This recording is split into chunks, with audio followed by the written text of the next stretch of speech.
Welcome, dear learners, to the last part of lesson 10. We are talking about the novels of Amitav Ghosh, and we have been talking about Gun Island in the previous lesson also. So, let's discuss it a little bit more. It's a richly layered narrative that not only deals with the themes of migration, identity, and history, but also examines climate change as a central force shaping the life of its characters.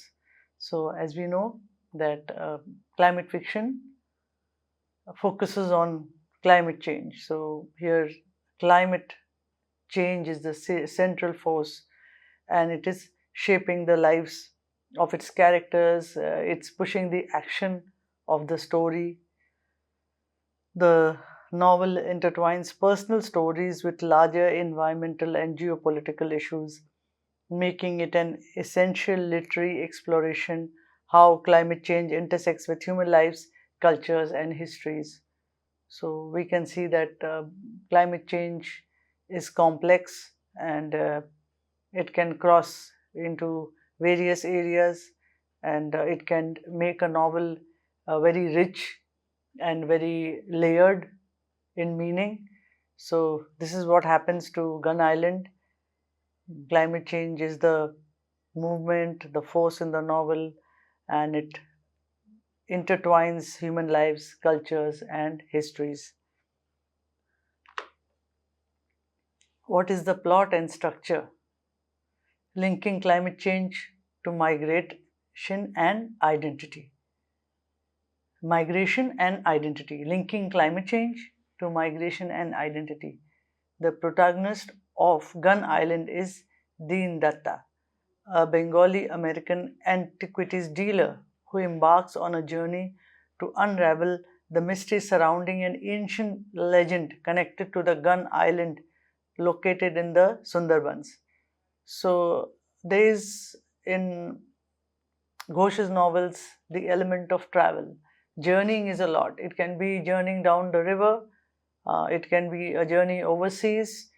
Uh, they are very interesting plots, very interesting love stories in which people come together overseas and people travel long distances. Uh, in one specific novel of his, there is a mass migration, and that is it. It is towards West Bengal, and they are traveling from Burma. So it is a very powerful scene in that novel. So traveling is important, and in this novel, Gun Island, also, there's a journey to unravel a mystery, and that mystery is located in the Sundarbans. So Dean's journey starts from the vibrant streets of Brooklyn to the islands of the Sundarbans and the canals of Venice. So often his novels take in 2 or 3 continents together. There is a lot of adventure and a lot of traveling, uh, and in Gun Island too, there is this seeking of a mystery. As Dean searches for answers, the novel brings into focus how communities in vulnerable regions like the Sundarbans are increasingly facing the impact of climate change through rising sea levels, land erosion, and extreme weather events. So, we can say that this is the third novel which deals directly with climate change. When we talk about climate change issues in The Hungry Tide or Jungle Nama, this is the third novel which deals with it directly. Deals with Sundarbans directly in the context of climate change. The Sundarbans is an important symbol, and as I mentioned earlier, it has been referred to in The Hungry Tide, And there is a quote from the German poet Rilke talking about instability, impermanence, and that is the character of Sundarbans that he talks of very often in his work. Because it is a fragile environment, it is a vulnerable environment, and he uses it as a symbol of impermanence, a philosophical symbol of impermanence. So in the novel, the inhabitants of the Sundarbans are directly impacted by rising sea levels and the increased frequency of cyclones and storms, all consequences of climate change. The region, already fragile due to its unique ecology, is at risk of disappearing entirely due to environmental degradation. Ghosh uses the Sundarbans to show how local communities like the fishermen and islanders are not just facing a loss of livelihood but are also threatened with the very erasure of their way of life, which has been intertwined with the land and the water for centuries. So, it is industrialization that comes in, it is commercialization, it is international trade. All these things are playing havoc with the climate and making these coastal areas very vulnerable. And Ghosh happens to mention in The Great Derangement that for once, when these coastal areas are there, they are the areas where the rich build their houses and their expensive constructions and resorts. So, for once, it's the rich who suffer the most, who buy these expensive luxury villas on the coast. And these areas, when they are vulnerable, and when the experts and the the people who know about climate, when they have issued warnings that there should be no buildings on these coastal areas, it is hardly listened to because we have capitalism and commercialism that rules supreme. And so these places are very exotic near the sea, and they are sold to very rich people. So once those who live in the interiors of these coastal cities, they suffer less when there are tidal waves and tsunamis. And here, it's ironically the rich suffer more. So this is just one of the instances that he quotes. And when he talks about islands becoming submerged, there are other islands in the world that are at risk. There's Indonesia that is at risk, and there are many others. So Sundarbans also joins the list. And commercialism and capitalism is destroying its natural habitat, its biodiversity, and the rising sea levels tend to submerge these islands time and again, and eventually there's a fear that it might completely disappear. So, the sufferers here are the fishermen and the local people who have lived in proximity to the sea for centuries. They are aware of its patterns, of its tides, of its moods, but everything goes awry, everything becomes disturbed when there is the issue of climate change and when weather cannot be predicted in a seasonal way. So, thus, they are great losers because of climate impacts.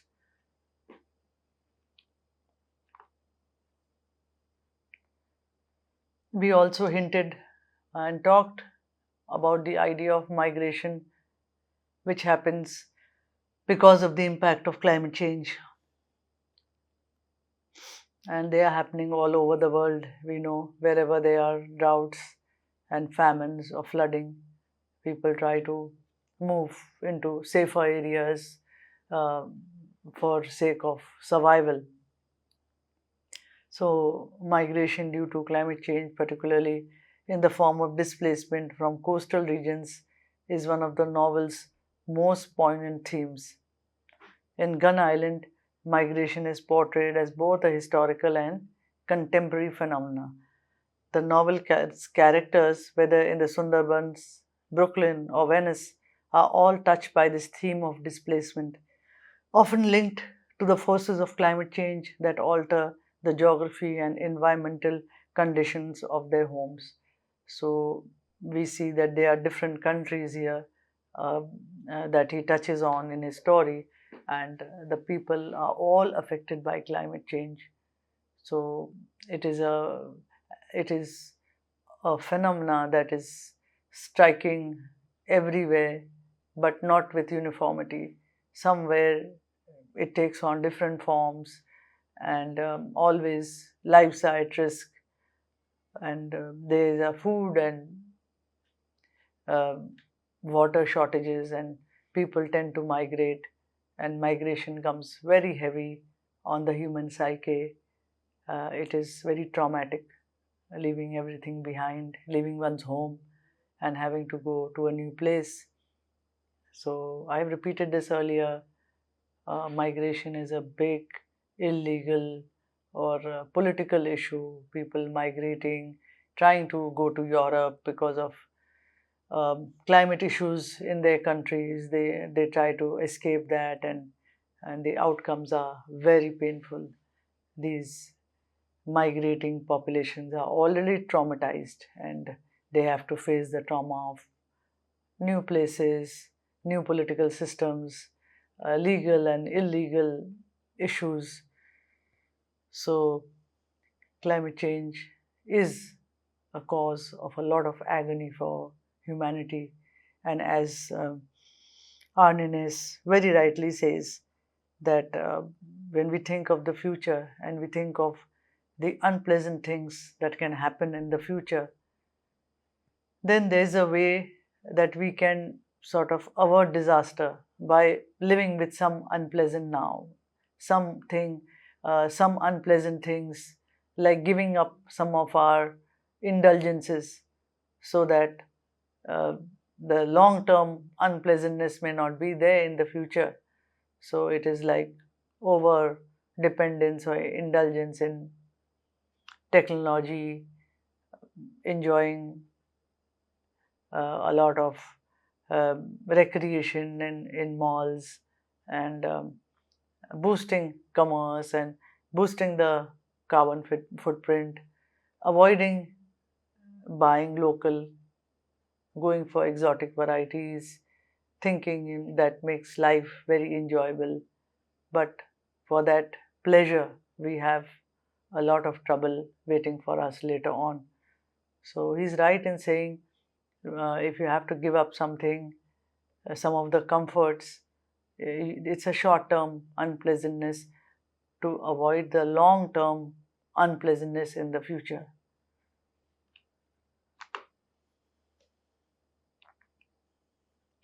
The role of mythology and culture in responding to climate change. Uh, Amitav Ghosh uses mythology and cultural traditions when he's writing his novels, and especially when he's dealing with issues related to climate and how humans are affected by it. So, a distinctive feature of Gun Island is Ghosh's use of myth and cultural narratives to explore the present day crisis of climate change. So, the legend of Bandukhi Saudagar, a merchant who journeys across lands and seas in pursuit of a magical artifact, plays a central role in the novel. This myth, deeply rooted in the local culture of the Sundarbans, serves as a metaphor for the experience of exile and migration, both physical and existential, brought about by ecological changes. So, there is this merchant who is traveling, seeking some magical object, and he is representative of a myth that is rooted in the local culture of the Sundarbans, and it represents the suffering and the migration and the agony of the locals, which is created by climate change. So we know that there are three different countries USA that is being explored, and then we go to Venice, and of course it's Sundarban in India. So Venice, the threat of rising waters. In Gun Island, Ghosh also explores the climate crisis through the lens of Venice, a city that has long been associated with the rise of rising sea levels. The city's precarious existence, built on a lagoon at constant risk of flooding, is a powerful metaphor for the broader crisis of climate change. Venice, like the Sundarbans, symbolizes a world on the brink of destruction due to environmental forces. So we can see that the issues of climate change have been dealt here, and he has focused on vulnerable places that are bound to be submerged because of rising sea levels, because of the impact of climate change. So he deals with real world issues and real historical facts to highlight the effects of climate change. And what is the novel's message? Let us borrow the term from The Great Derangement, the unthinkable. It is confronting the unthinkable. So, the extent of climate change is undefinable, it is unpredictable, it is unthinkable. As human ignorance and humans' sensibility, it has become unthinkable. Human greed is unthinkable. So the limits and the canvas of climate change is also unthinkable. One never knows what is going to happen the next moment. So Gun Island serves as an urgent call to recognize and confront the unthinkable consequences of climate change. Through the novel's intertwining of myth, history, migration, and ecological disaster, Ghosh pushes readers to understand that climate change is not a distant abstract issue, but one that is already unfolding in real time and affecting communities around the world. So he brings to the table the fact that it is a living issue, and several countries worldwide are facing threats, but they are countries that are the most vulnerable, like the coastal areas. They are facing the worst threats of rising sea levels. So, we discussed earlier how rising sea levels happen to be. This is all a result of global warming. As the planet becomes warmer and warmer, the Antarctic ice starts to melt, the glaciers start to melt, and the rivers become overfull, and so unseasonally the water flows into the sea and makes the sea levels rise. The ice, which used to be a permanent feature, it is no longer a permanent feature, it is melting. So these are habitats that were permanent habitats for the polar bear and the seals, etc. Another animal that I should mention is almost near extinction is the white fox. So many more such animals, their populations are gradually getting depleted and they are becoming extinct. So you can see how climate change, within its complicated working, brings so many outcomes. It destroys habitats in different ways. When ice melts, the polar regions, they lose their biodiversity, and then the water flows, and it leads to rising sea levels. So and so it is things that are the result of climate change, and his novels are a call to take action. There is yet another novel by Amitav Ghosh, The Nutmeg's Curse, Parables for a Planet in Crisis. So we can see that consciously the title itself suggests that it is about climate change. And what is this nutmeg?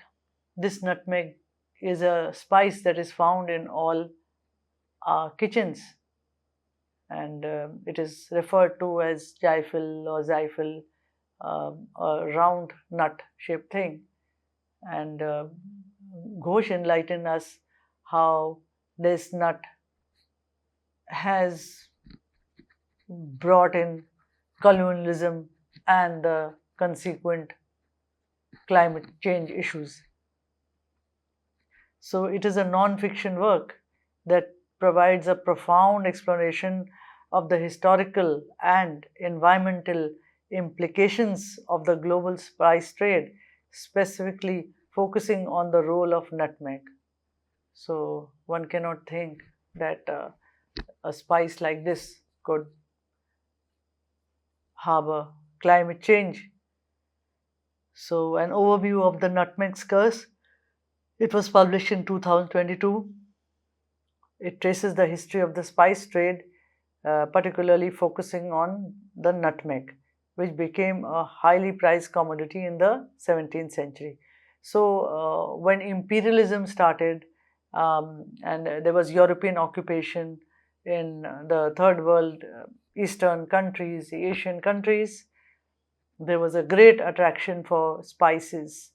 The journeys were undertaken to go to those distant countries which were not European to get spices, and it was something very exotic to try all those spices, to cook with those spices.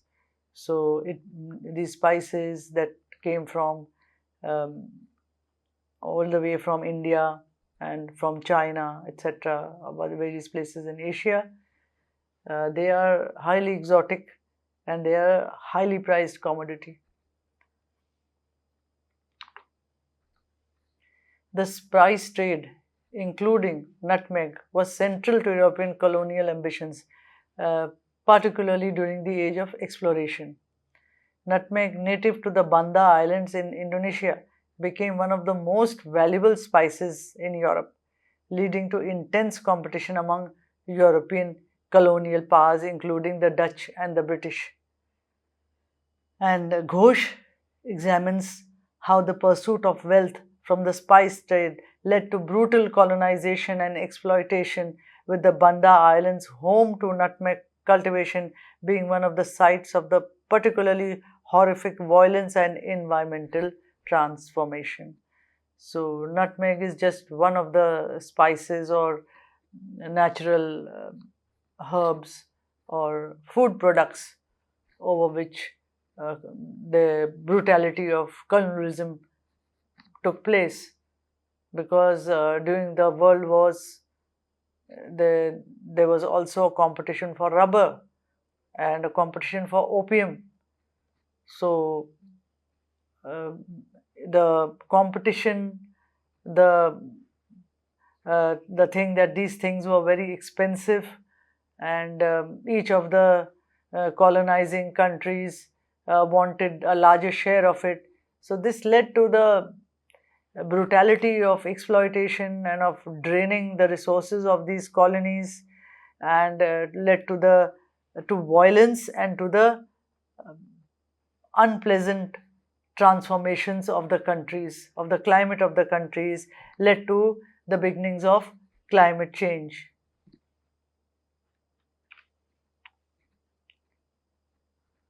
So the nutmeg's curse as a metaphor for ecological and cultural destruction. The title, The Nutmeg's Curse, suggests that the spice, while seemingly innocuous and desirable, carries with it a history of suffering and exploitation. Ghosh uses nutmeg to symbolize the broader relationship between colonization, exploitation, and environmental degradation. So it becomes a representation, a metaphor that represents the link between these three evils that were created by the white man. In many ways, the trade in nutmeg can be seen as the beginning of the modern era of resource extraction, where natural commodities are extracted for profit without regard for the long-term consequences.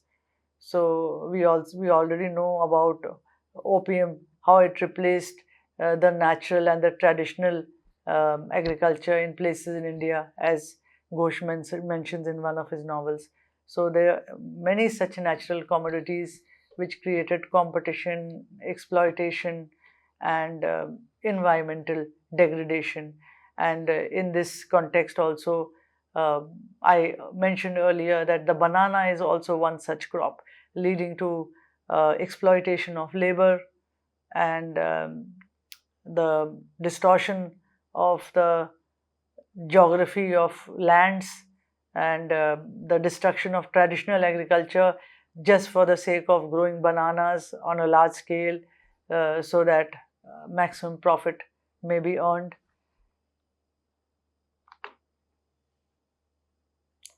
So Ghosh makes an important connection between the historical spice trade and the modern day environmental issues.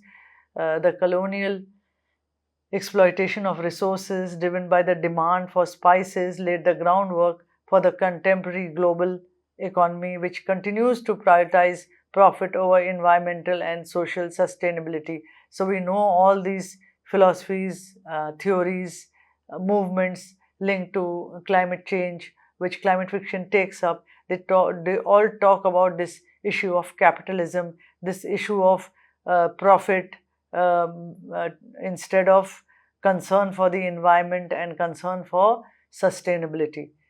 The unregulated extraction of resources and the disregard for ecological consequences of colonial actions has led to the crisis of sustainability, which is starkly evident in the climate change challenges we face today. So you can see that climate change is not 100 years old or 200 years old. It goes back in its beginnings to the start of this colonialization, starting from, let's say, the industrial revolution and then the colonization. So it is not a phenomena that is a few years old. And as we also read earlier, that the changes in climate, or the changes in the carbon in the atmosphere, which took thousands of years to take shape, that level has been reached by humanity in the last 200 years since industrial revolution. So he shows the link between colonialism, environmental destruction, and capitalism. They all go hand in hand, and all the environmental concerns and environmental philosophies talk about sustainability and talk about lessening one's profits, lessening the desire for profit, of giving the natural habitat a chance to heal and grow back. So in today's newspaper itself, we have heard that about 17,000 trees have been felled in Uttar Pradesh itself for the sake of making roads for religious reasons. So the thing is that even religion has given respect to trees. In religion, even trees have been worshipped. So why should there be such a change where commercialism takes over and makes religion an excuse to cut down trees? So we can stop here. We will continue with another week's lesson next time. I hope you got a good idea of Ghosh's novels on climate change and his call to action. I hope you understood his unique style and the themes that are there in his novels. So we'll stop here and we'll meet again. Thank you.